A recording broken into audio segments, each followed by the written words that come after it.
আরে না তো বন্ধ হয়ে গেছে গা কেসিংটা করলাম হ্যাঁ খোলার পরে এখন অনেকে আমরা র্যাম ছিল না বা র্যাম বলতে হয় জানিও না এই বিষয় হচ্ছে এরকম আপনার ক্লিয়ার করেন নিচে আসেন হ্যাঁ একদম যেন শুধু র্যামটা ছিল করে এরকম অবস্থা এই যে এটা হলো হ্যাঁ RAM। হ্যাঁ আর একটু উপরে তুমি হ্যাঁ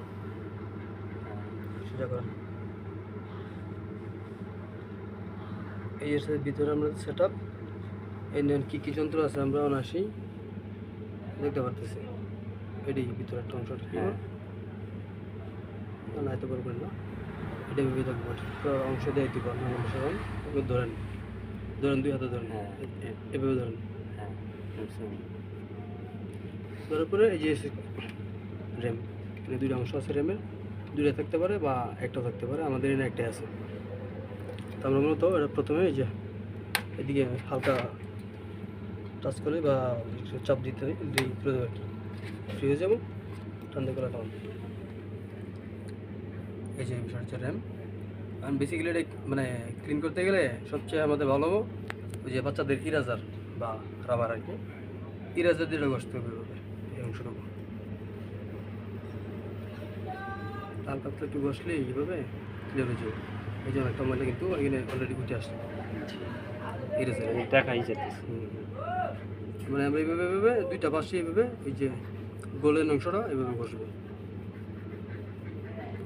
গোল্ডেন অংশটা শুধু আমরা ইরেজার দিয়েই ঘষবো তাহলে বেটার একটা ক্লিন হবে আর কি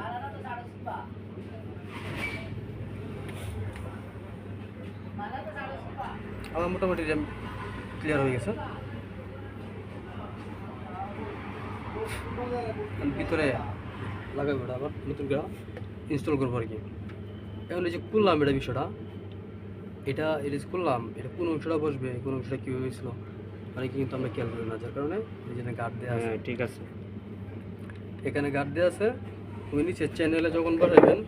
চ্যানেল বসানোর পরে এটা অটোমেটিক্যালি বোঝা যাবো যে বিষয়টা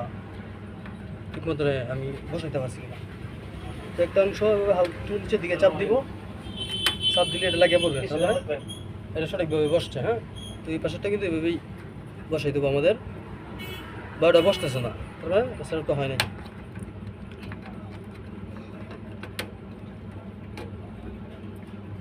আঙ্কেল একটু দিয়ে